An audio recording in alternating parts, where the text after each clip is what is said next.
Ito yung ginawa namin ng mga boys kahapon. Binakante namin tong pinakadulo dito. Nilipat namin lahat yung mga grafted. So binakante to kasi gagawa kami ng greenhouse dito. Yung greenhouse nasampay lang, net lang yung nakalagay, walang plastic, walang UV plastic. Kasi lalagyan lang yon ng mga grafted. Kapag bagong graft, kasi sobrang init ng panahon ngayon, minsan mainit, minsan uulan.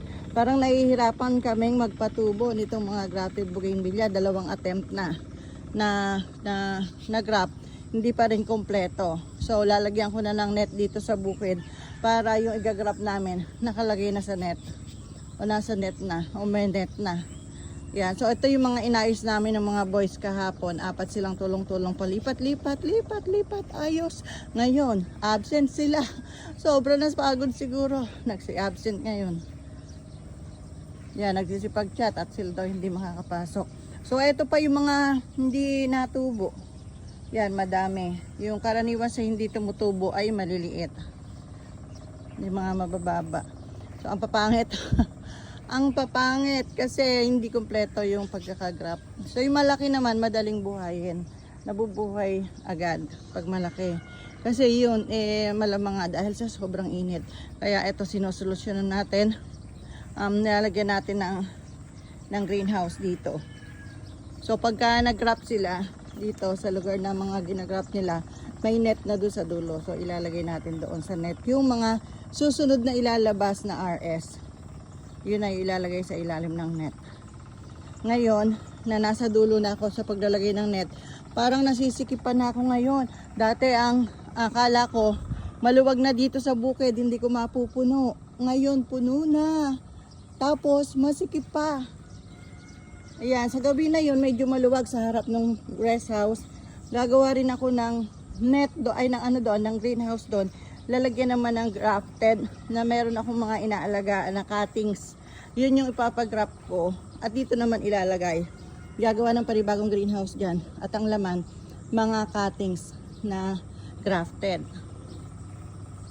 Para pag nag-walk-in kayo dito, mayroong greenhouse para sa rooted, may greenhouse para sa grafted na maliliit.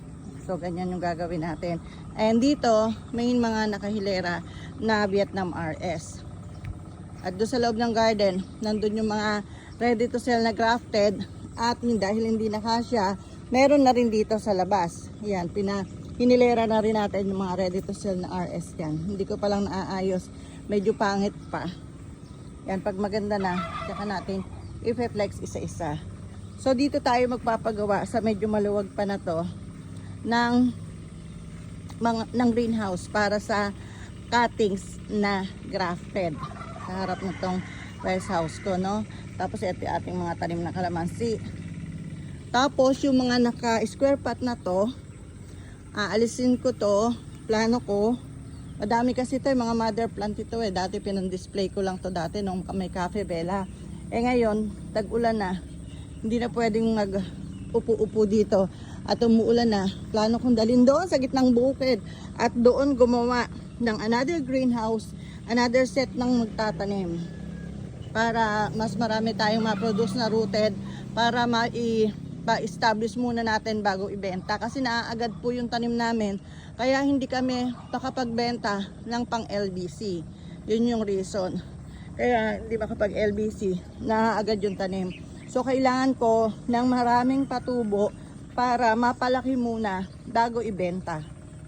Para makapagpa LBC tayo. So yun po. Kaya gusto ko magdagdag ng tagatanim. Kaya maglalagay ako ng greenhouse na another na taniman doon sa gitnang bukid na kasi medyo masikip na dito. May mga plano na ako dito, masikip na. So padasog tayo doon. 1 hektarya pa yon. Kaya lang di tayo mayaman, hindi ganun kabilis ang improvement. Unti-unti lang. At mararating din natin ang dulo ng 1 hektarya. 1 hektarya pa yung dapat tambakan. Ay, hindi ako mapera sorry. Unti-unti lang. Mararating din natin yan. Basta wag lang tayong hihinto. So dito lang muna tayo paikot-ikot. Dito sa ating mga Vietnam RS. At pakita ko sa inyo yung isang grafted dito na Nasa octagon. Ang ganda. Pero hindi ko pa ito natitrim eh. Oh, ang ganda ng tubo oh. Ayan oh. Kailangan ng itrim. Hindi ko na isama sa itinrim ko kahapon. Oh, ang ganda ng tubo, di ba? Iba-ibang variety. So ayan, paghihiwalayin ko, ititira ko dito yung grafted, aalisin ko yung mga rooted na mga mother plant na yan. Yan yung dadalhin natin sa bukid at tatabihan natin ang greenhouse para magkaroon ng another set na tagatanim doon. And then kasama na rin yung mother plant niya doon. So yan yung plano natin ngayon at sana magtuloy-tuloy. Sana magkatuloy-tuloy yung plano natin para everybody happy, maraming mabuhay dahil sa Royal Garden. Yan. At salamat po sa patuloy na panonood dito sa aking YouTube channel, Royal Garden of Bougainvillea. Naka-portrait yung orientation ng cellphone ko ngayon para pwede ring upload kahit sa Facebook. Etong mabibigyo ko. So ito yung mga bagong grab natin. Yung iba hindi pa buhay. Yung iba na trim ko na. So tiyaga lang sa pag-aalaga. Tuwing walang araw sa umaga bago ako mag-almusal nandito na ako. Sa hapon kapag umalis na yung mga gardener, wala nang araw noon, nandito pa rin, nandito ulit ako. Konti pa nga po itong grafted na to. Gusto ko pang magdami. Naghihintay lang ako ng budget.